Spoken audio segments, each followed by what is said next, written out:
arrived in Melbourne in 1979 after spending a season in Western Australia.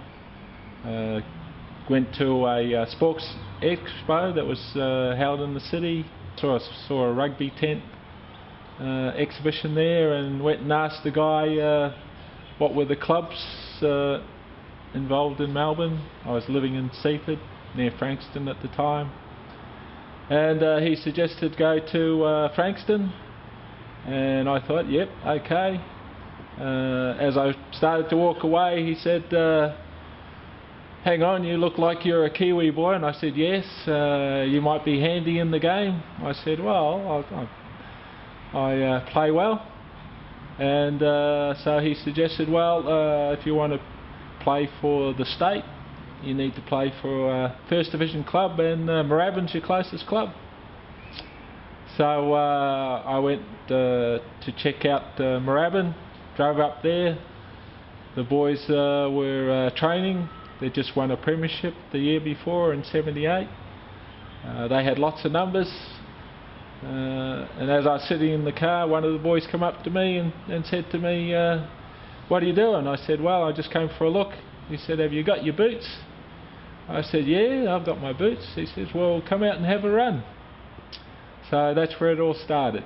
So originally from New Zealand, Auckland, New Zealand. I had a fairly high representative role there. Made the Auckland secondary schools 2 years in a row. The Auckland under-21s, playing for the Ponsonby club in Auckland, which is a very prestigious club, and originally came to Australia to have a look around before I went back and tried to crack it in the senior level at Ponsonby. Went to the national coaching school, where some of the players that I met there, quite a few became All Blacks. But decided to have a crack in Australia just to have a look. I've been involved with Moorabbin since 1979 to last putting on the boots in 2015. Played over 400 first grade games, plus many other games for lower grades, social grades, invitation games. Managed to be involved in 16 first grade grand finals for 12 premierships. I captained 6 of those. Also managed to be involved in third grade grand finals, so won 2 of those. So all in all, probably 19 grand finals. Also was awarded life membership in the 90s, the first ever as still a playing member. Was best and fairest at the club 4 times, and really it's been a great opportunity in my rugby career to represent a great club. When I first came to Australia, I went to Western Australia mainly to try and get on the oil rigs. Had nowhere to go really, and decided as a Kiwi join a rugby club. So I joined Nedlands. They were a fairly strong club in Perth. Ran around with them and managed to get a gig against the touring Welsh team, which had the greats of Welsh rugby in the team: JPR Williams, Gareth Evans, Gareth Davies, Barry John, and I got a gig on the wing, and that was my first real taste of international rugby. We didn't win, but it was such an honour to run out against those greats. I then moved to Victoria in '79, and also managed to become a state rep. There were a lot of games in the first year, and then over the years we progressed to playing international teams again. Played against the All Blacks twice, played against France, against Italy, against USA, against South Africa, and played many provincial games, 3 tours of New Zealand, playing the top provinces there, counties, Waikato, King Country, Poverty Bay. Was one game where the late great Ian Kirkpatrick had his swan song game. Did tours of the South Island, played against Marlborough, who had well-known All Blacks in the side,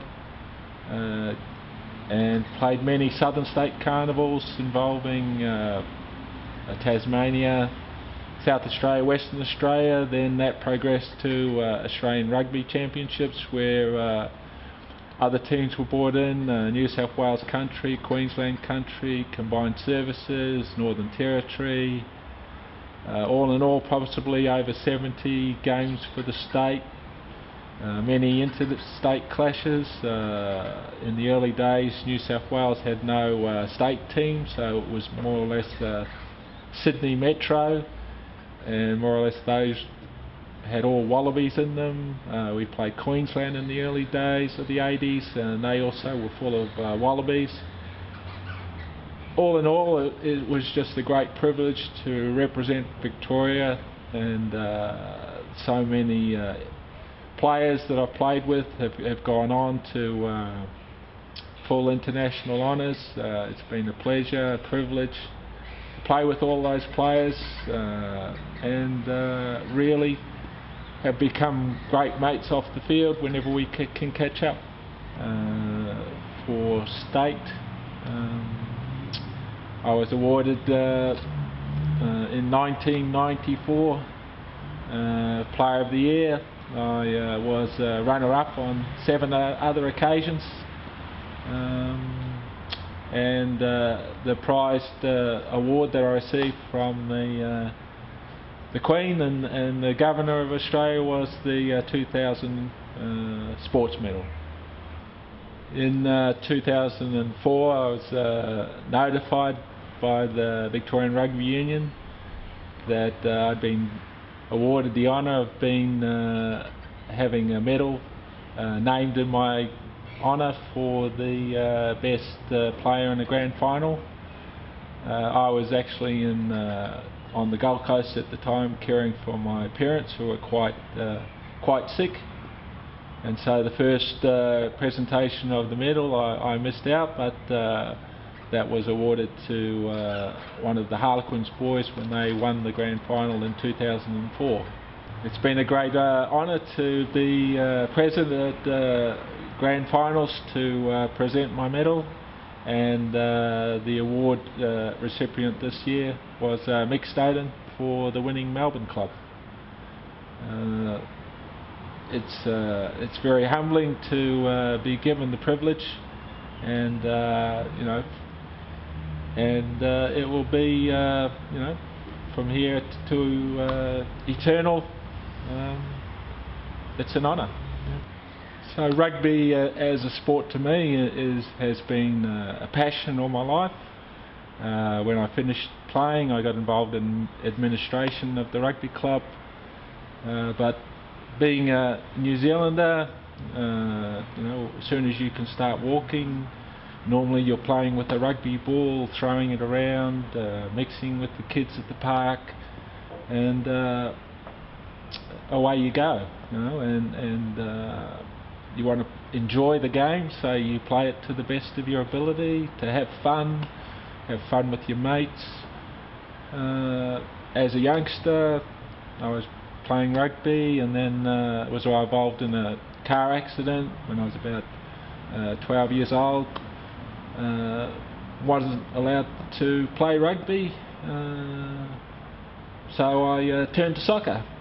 So I played soccer for a couple of years, managed to be involved in representative soccer, but the lure of rugby came back again, and after my parents gave me permission to get back into rugby, I went back and played, made the first 15, and went on from there, and really my career blossomed from making the first 15, and rugby will be a big hole when I put took the boots off in last year, and again that was through a serious neck injury. But I've had a golden career. I don't think that many people have the privileges that I've had, and it's been my lifeblood, and my career has been fortunate.